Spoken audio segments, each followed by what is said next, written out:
mengatakan bahwa maju caleg itu harus punya uang besar. Selain tim sukses, selain untuk baliho, sosialisasi ya. Termasuk dengan money politik. Money politik. Apa akan dilakukan itu? Oke. Selanjutnya kan gini.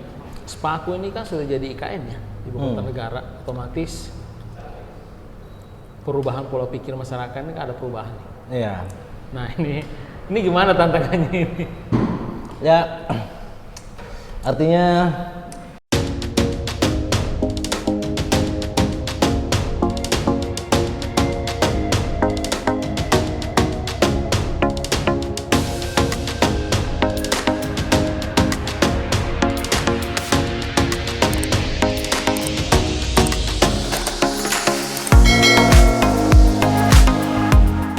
Assalamualaikum warahmatullahi wabarakatuh. Sore ini saya melanjutkan kembali podcast bersama SPDLI menuju pemilu 2024. Sore ini alhamdulillah saya kedatangan tamu khusus caleg DPRD Penajam Pasir Utara Dapil Spaku sekaligus anggota DPRD Penajam Pasir Utara Bijak Ilhamdani. Beliau ini adalah sudah satu periode di DPRD Penajam Pasir Utara dari fraksi Demokrat.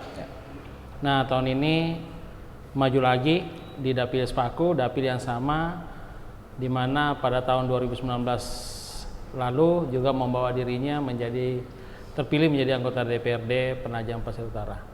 Nah, pemilu 2024 ini persaingan cukup ketat, di mana figur-figur baru maupun figur-figur lama akan kembali bersaing untuk mendapatkan kursi, khususnya di Dapil Spaku itu hanya memperebutkan 5 kursi. Nah, untuk lebih jauh lagi bagaimana sih persiapan menuju 2024, persiapan pemilu 2024 untuk kembali terpilih karena sebagai incumbent petahana secara psikologi kekuatan mungkin 2 kali lipat untuk mendapatkan kembali kursi yang diraih 2019 lalu. Nah, untuk lebih jelasnya saya mencoba berbincang-bincang dengan Bijak Ilhamdani. Bagaimana Pak? Ya. Persiapan ini kayaknya 2024 ini kayaknya lebih mumpus. Ya. 2024 ini gimana ini? Pertama saya ucapkan terima kasih karena sudah diundang Bang Samir. Suatu kebanggaan bagi saya. Saya pikir temanya ini terkait aktivitas di DPRD. Ternyata persiapan pemilu. Tapi menarik sebenarnya kita berbicara tentang pemilu di 2024 ini karena saya pribadi sudah pernah melalui itu di 2019. Memang ada sedikit perbedaan 2019 yang lalu dengan 2024 yang sekarang karena kalau khususnya di Penajam Pasir Utara itu pemilu itu dilaksanakan sebelum pilkada. Nah, bedanya dengan 2019 lalu itu kan setelah pilkada. Nah, otomatis hasil yang diperoleh pada saat pemilu 2019 lalu itu dipengaruhi besar oleh hasil pilkada juga. Nah, tapi ini kan berbeda. Nah, justru malah kebalikannya 2024 ini. 2024 ini malah hasil yang diperoleh itu justru pilkadanya itu berdampak besar hasil dari pemilu. Nah, tentu saya pribadi menanggapi persiapan pemilu 2024 ini tentu saja ya kami tetap optimis lah. Apalagi kami di DPRD ini kan fraksi Partai Demokrat yang dianggap pemenang 2019 lalu. Nah, tentu ini menjadi tantangan tersendiri. Fraksi Partai Demokrat itu selama PPU berdiri 2019 lalu kemarin meraih kemenangan untuk pertama kalinya. Nah, mengalahkan dominasi partai sebelumnya yang selalu selama ini selalu mendominasi di DPRD selama berperiode-periode. Nah, sekarang ini malah di 2019 kita berhasil mengambil alih dan tentu ini menjadi tantangan tersendiri. Nah, kami di DPRD tentu di fraksi Demokrat khususnya itu harus mempertahankan itu. Nah, strategi apa itulah nanti yang kita coba bangun dengan teman-teman di partai. Tapi secara pribadi tentu saya tetap menargetkan 1 kursi di dapil saya. Iya. Nah, walaupun dapil saya itu pun juga sebenarnya 2019 lalu itu pertama kali ada kursi Demokrat di sana. Oh iya, betul. Nah, sebelumnya itu tidak pernah ada. Tidak pernah dapat. Nah, itulah yang menjadi juga tantangan kedua bagi saya. Iya. 2 tantangan yang saya pikir memang ini challenge yang saya pikir harus kita pertahankan, apalagi saya dalam posisi incumbent. Nah, tentu saja ini juga tantangan yang luar biasa lah bagi saya. Tapi intinya saya masih tetap optimis lah.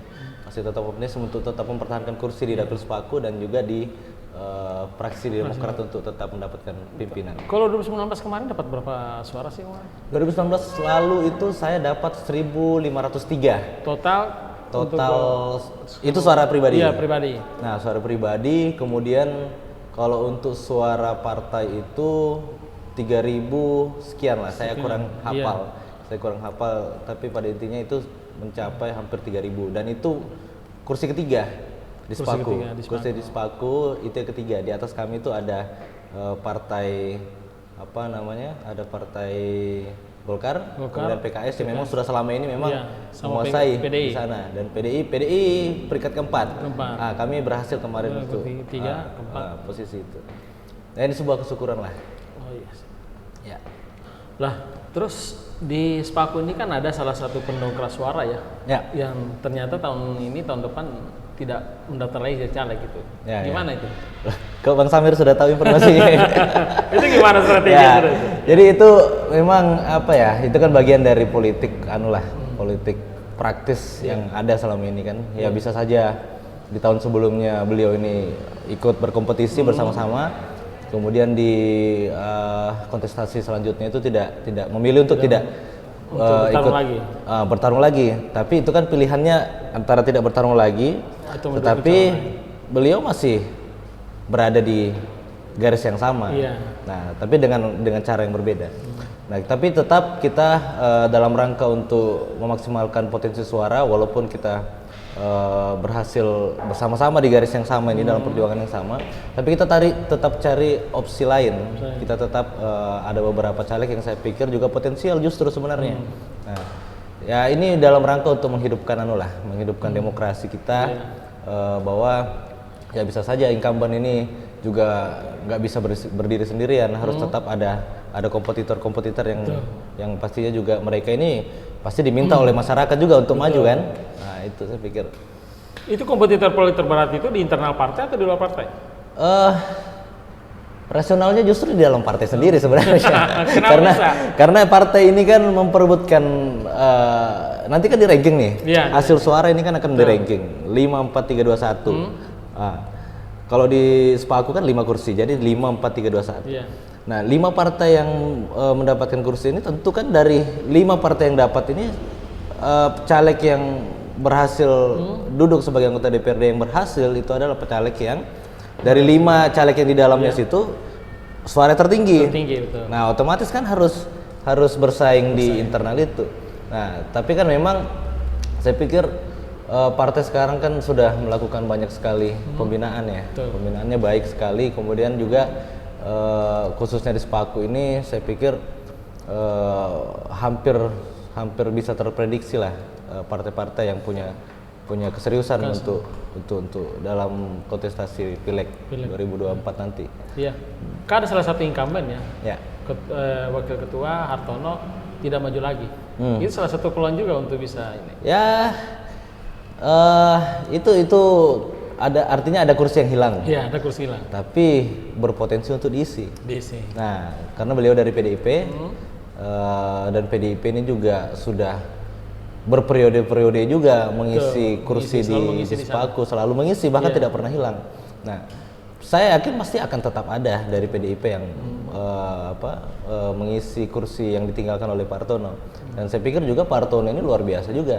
Salah satu putra daerah kita yang berhasil untuk memberanikan dirinya maju di kontestasi pileg yang di provinsi. Tentu ini juga ya harapan kita bisa membantu kita nanti pada saat setelah terpilih, khususnya dalam karyanya nanti ke depan untuk membangun Penajam Pasir Utara. Ada yang mengatakan begini, bahwa sekarang ini kalau sosialisasi itu yang pertama adalah tatap muka, yang kedua adalah media sosial, Yang ketiga adalah baliho. Ya. Yang mana dipilih? Semuanya lah. Semuanya dipilih.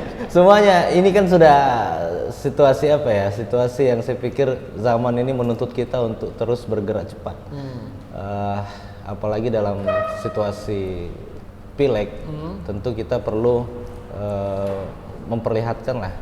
Apalagi kita yang di incumbent, kita untuk memperlihatkan apa yang sudah kita kerjakan. Nah, justru peluang-peluang itu ya kita didapatkan melalui tatap muka tadi, kemudian melalui media sosial, kemudian juga baliho. Baliho ini saya pikir untuk mengingatkan saja bahwa kita ini masih ada gitu kan. Masih ada gitu. Baliho ini kan masih maju nih. Kecenderungan masyarakat kita melihat hadirnya baliho ini bahwa wah ini pasti masih mau maju nih. Nah, kalau untuk media sosial bagi saya itu dalam rangka untuk memperkenalkan aktivitas kita selama ini di DPRD. Dan bisa dilihat Bang Samir, aktivitas saya di media sosial walaupun kegiatan sekecil apapun itu saya usahakan untuk tetap di-share karena bagi saya ini hak masyarakat untuk mengetahui. Nah, walaupun kegiatan apa yang saya lakukan ini mungkin dampaknya besar atau kecil, tapi minimal inilah yang telah dilakukan dan itu saya buat berentetan di dalam media sosial bahwa masyarakat juga perlu tahu ini haknya masyarakat. Nah, kemudian untuk tatap muka saya pikir ini bagian dari untuk melepas kerinduan lah. itu melepas kerinduan. Tatap muka itu untuk melepas kerinduan. Jadi 3 tadi itu Bang ada fungsinya masing-masing bagi saya. Yang pertama itu baliho itu untuk memberi sinyal, kemudian yang kedua itu media sosial untuk memperlihatkan aktivitas kita sebagai bagian dari hak masyarakat untuk tahu. Kemudian juga temu kangen ini tatap muka ini untuk melepas kerinduan. Nah, apakah tim-tim 2019 dengan 2014 ini sama atau ada penambahan? Saya pribadi alhamdulillah masih sama, bahkan ada penambahan. Nah, ini kan saya pikir sebuah kesyukuran kenapa saya juga masih berkeinginan untuk terus maju karena itu tadi tim-tim yang membantu saya selama ini ya mungkin adalah beberapa yang lost kontak karena berbagai aktivitas lain, ada yang sudah aktif di kegiatan yang tidak boleh terlibat dalam politik praktis misalnya, tentu kan tidak bisa kita ajak. Ada yang maju. Ada yang maju juga, ada juga yang maju, ada juga yang memang ya ada dengan berbagai macam alasan lah. Tapi alhamdulillah dari sebagian besar itu masih tetap solid dan alhamdulillah juga beberapa tambahan support sistem baru yang bisa kita dapatkan. Perbedaan 2019-2014 ya. 2019 kemarin adalah pilkada dulu baru pileg. Artinya ada pengaruh hasil pilkada itu mungkin viralnya orang karena Pak Haji ya, Pak Jamdan, Gafur mungkin memilih itu karena salah satu. 2019 masih ada pengaruh itu? 2004 maksudnya? Iya 2024. 2024 saya pikir ini saya harus ceritakan kronologisnya dulu dari awal. Sebagian memang menganggap bahwa saya maju pada waktu itu karena privilege ya. Privilege dari pemenang pilkada waktu itu ada AGM sebagai beliau ini orang Demokrat lah, ya kan? Yang tentu punya pengaruh besar pada waktu itu dan saya nyalek di partai yang sama dengan beliau. Kemudian ada Pak Hamdan juga yang sebagai orang tua tentu ini dianggap privilege. Bagi saya tidak menafikan itu. Itu bagian dari bagian dari hal yang harus kita manfaatkan dan kita perjuangkan.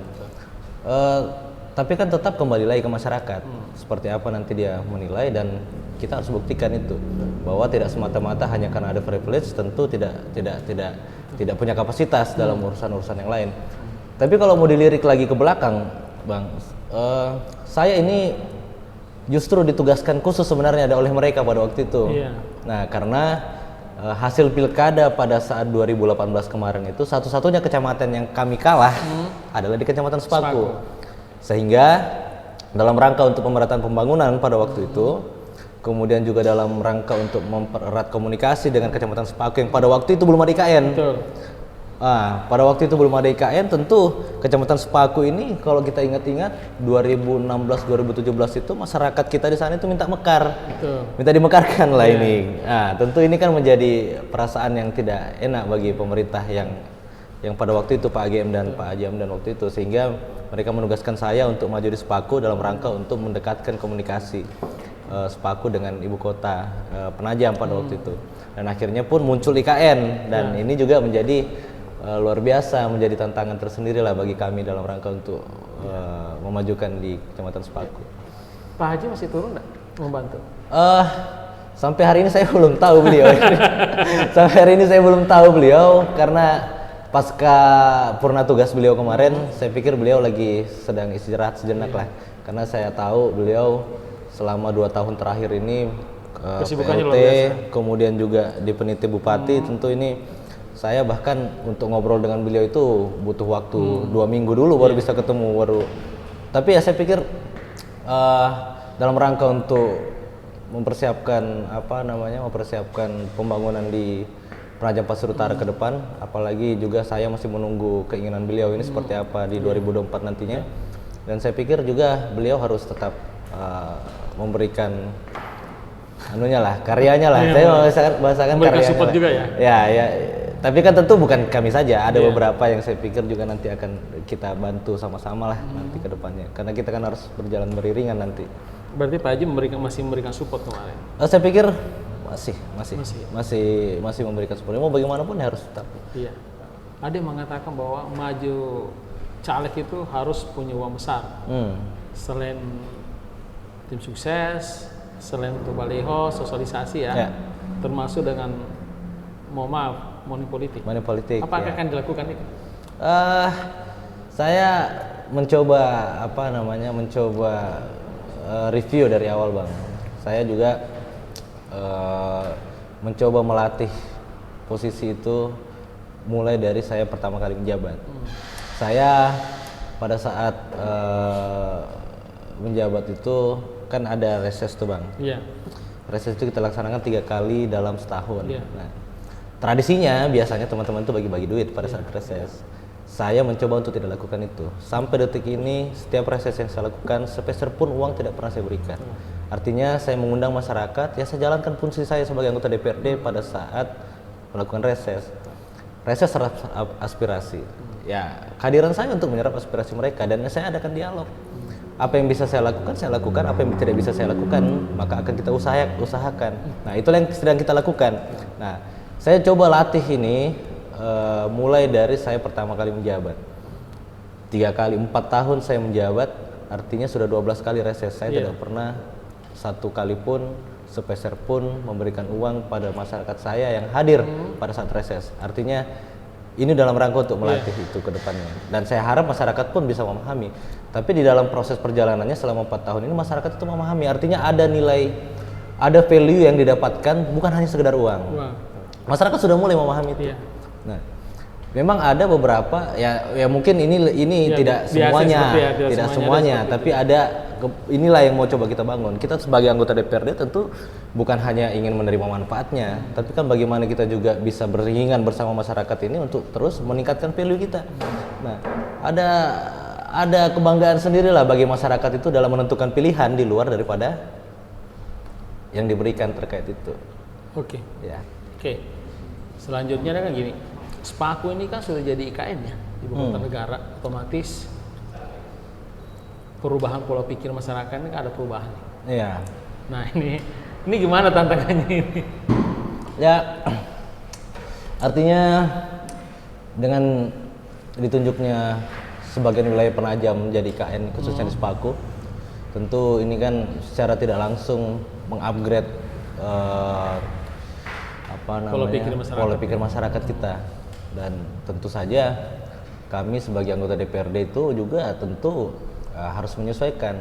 Nah, kita harus, bagi saya harus melihat situasinya di sana seperti apa. Masyarakat kita di sana mungkin 5 tahun yang lalu kecenderungannya itu memilih, mungkin mohon maaf ini mungkin masih ada yang karena persoalan uang, ada persoalan karena yang lain-lain di luar figur. Nah, itu saya pikir sekarang sudah pasti berbeda. Nah, mereka justru melihat yang jauh lebih luas lagi, bagaimana nanti dalam rangka untuk menjalankan IKN ini harus ada komunikasi yang baik dengan pihak pihak otorita, kemudian dari pemerintah daerah mungkin yang mewakili mereka itu ada DPRD legislatifnya. Nah, ini yang saya pikir mereka sudah berpikir ke sana. Nah, jangan sampai malah mereka juga memilih figur-figur yang dianggap nanti juga hanya sekedar duduk toh, ya kan? Betul, Nah, tidak bisa memperjuangkan. tidak bisa memperjuangkan. Ini sudah sampai ke sana, saya pikir. Mereka berpikir sudah Berarti ada sampai perubahan ke sana. pola pikir ya? Ada perubahan pola pikir. Saya kemarin semalam sampai di Penajam itu dari Sepaku. Kemarin kami diskusi dengan beberapa masyarakat di sana dan saya lihat sudah jauh berbeda. Mereka sudah berpikir ke sana karena Kecamatan Sepaku ini tidak seperti dulu lagi kita ada untuk membangun hal-hal kecil di sana, misalnya kayak jalan usaha tani, kemudian juga jalan-jalan lingkungan itu sudah tidak seperti dulu lagi. Kalau dulu kan kita Betul. masukkan musrembang, di reses ada, kita masukkan pada saat pembahasan APBD masuk. Sekarang nggak bisa lagi. Ada beberapa tempat-tempat tertentu yang tidak bisa kita sentuh di sana, kan itu menjadi domain dari otorita. Nah, bagaimana nanti kita mau komunikasikan itu? Dan persoalan itu sudah dihadapi sekarang. Contohnya SD 020 kemarin. Iya. SD 020 Bumi Harapan itu setiap hujan setengah jam saja Yang banjir. pasti banjir, dan itu di wilayah jalan poros. Otomatis kalau sudah banjir pasti kewalahan dilewati. Nah, dampaknya juga untuk masyarakat kita di sana, anak-anak sekolah itu tidak bisa sekolah kalau sudah hujan di sana, banjir tenggelam. Akhirnya kami kemarin saya di DPRD kemarin mengusulkan itu kepada Dinas Pendidikan untuk dibangun. Anggarannya sekitar 2 miliar kemarin di Dinas Pendidikan. Dan alhamdulillah masuk. Tapi pada saat mau dibangun ternyata otorita masuk. Dan ini bagi saya kesyukuran aja. Maksudnya saya bersyukur lah, artinya juga otorita ini ternyata memikirkan itu juga. Nah, bagi kami ini tidak ada masalah, justru nanti tinggal dikonekkan bagaimana. Karena toh tujuannya juga untuk membangun sekolah yang terdampak banjir. Bagaimana caranya supaya sekolah ini tidak kebanjiran lagi. Dampaknya penting sama saja, yang penting komunikasinya yang jalan. Nah, inilah yang saya harap masyarakat ini mampu nanti ke depannya untuk mencari figur-figur yang seperti itu. Yang mampu mengkombinasikan agenda-agenda pusat itu dengan kepentingan kita di daerah. Itu yang kita inginkan. Tapi 2024 nanti kan istana sudah pindah sana, semua pindah ke otorita atau di IKN Nusantara Sepaku. Otomatis kan anggota DPR nanti kan itu pindah nanti itu atau gimana? Ini statusnya nanti di sana. Saya juga sampai hari ini tuh masih bingung, Bang. Seperti apa status kami nanti di sana. Saya coba bertanya-tanya ke sana kemari, sampai hari ini kelihatannya belum ada jawaban. Nah, makanya saya juga belum berani komentar. Nah, bahkan di Undang-Undang Nomor 3 Tahun 2022 kemarin itu terkait dengan IKN itu justru awalnya itu tidak ada pemilihan anggota DPR dari sana. Betul. Tapi kan berjalannya waktu ternyata kan masih ada. Betul. Nah, tinggal nanti pada saat kami terpilih status kami seperti apa. Kami mewakili masyarakat yang wilayahnya itu masuk di dalam IKN. Yang masyarakatnya ini juga menjadi warga IKN. Nah, status kami masa kami jadi anggota DPRD Kabupaten Penajam ini kan sudah di luar logika. Logikanya udah nggak ketemu gitu. Nah, nanti tinggal saya pikir nanti pemerintah pusat lah yang coba memikirkan formulanya seperti apa, karena kalau kita bicara logika itu sudah nggak masuk bagi saya. Ini kan DCT sudah ditetapkan ya. Ya. Daftar calon tetap sudah ditetapkan. Otomatis kan ada intensitas sosialisasi dengan masyarakat ini. Dalam seminggu berapa kali sudah? Seminggu intensitas tatap muka itu mungkin bisa 3 sampai 4 kali lah. 3 permintaan masyarakat. Apanya? Permintaan masyarakat untuk tatap muka itu sosialisasi. Saya itu kalau datang ke Sepaku itu biasanya pas ada acara. Kayak kemarin kami kebetulan saya ada agendakan aktivitas turnamen poker olahraga Karang Taruna se-Kecamatan Sepaku itu, sehingga saya kadang-kadang kalau lagi gabut-gabut lah istilahnya anak muda itu biasa jalan-jalan ke sana nonton turnamen, dan itu bagi saya menarik, seru gitu. Dan itu yang bisa kita momen-momen seperti itu saya kadang-kadang nggak bikin momen-momen khusus untuk bertemu gitu. Biasanya dalam agenda-agenda kawinan, agenda-agenda hajatan masyarakat, agenda-agenda seperti kemarin ada turnamen dan sebagainya. Itu saya biasanya di dalam momen-momen itu kita biasa diskusi ya di tempat-tempat saja, nggak secara khusus dan tidak formal juga. Ada konsultan politik? Kenapa? Pakai konsultan politik? Konsultan politik itu bagi saya kan agak resmi ya bagi saya. Ya kalau mentor ya ada lah, pasti ada yang. Pak Haji? Nah, ya salah satunya beliau lah. Beliau menasihati lah. Biasa kadang-kadang beliau selalu memberikan kami situasi yang saya pikir perlu jadi pertimbangan. nantinya. Dan saya masih ingat satu kata Pak Hamdan waktu itu pada saat saya pertama dilantik, dia bilang kamu menjadi anggota DPRD jangan terlalu kalau istilahnya dalam bermain bola itu ofensif, terlalu menyerang gitu kan. Jangan terlalu menyerang, gunakan strategi bertahan. Tapi strategi bertahan itu kan sekarang dalam dunia sepak bola itu justru itu banyak yang dipakai karena bisa lakukan serangan balik kan. Serangan balik ini biasanya efektif. Nah, beliau selalu menyarankan itu. Pelan-pelan saja, jangan terlalu cepat, percaya proses. Itu pesan yang beliau sampaikan. Oke. Silahkan Anda memperkenalkan diri untuk supaya masyarakat yakinkan masyarakat supaya bisa dipilih. Silakan di sini. Oke, di sini ya. Oke. Baik, saya Muhammad Wijaya Lamdani. Terima kasih kepada Bang Samir diberikan kesempatan. Pada intinya, kesempatan ini saya ingin menyampaikan kepada masyarakat kami di Kecamatan Sepaku. Saya telah 4 tahun bersama-sama dengan masyarakat sebagai anggota DPRD. Tentu banyak hal yang kami terima masukan, banyak hal yang kami lalui bersama dengan masyarakat, dan tentu dengan hadirnya IKN ini juga menjadi sebuah tantangan tersendiri bukan hanya bagi saya, tapi tentu juga bagi masyarakat kami. Nah, harapan kami di DPRD tentu kita bisa membangun kolaborasi yang baik dengan masyarakat kita. Bagaimana nanti kita ke depan bisa mensinkronkan agenda-agenda pusat dengan kepentingan-kepentingan kita daerah. Maka dari itu saya berharap kepada masyarakat kita untuk memanfaatkan momentum pemilu 2024 ini untuk memilih figur sebaik-baiknya. Saya tidak minta masyarakat saya tidak menjelaskan diri saya paling baik, tapi saya berharap masyarakat sudah bisa menilai sendirilah apa yang selama ini masyarakat rasakan, masyarakat lihat. Inilah yang menjadi pilihan-pilihan tertentu. Saya pikir itu mungkin Bang Samir. Terima kasih banyak. Ingat 2024 Partai Demokrat nomor 1 Lamdani.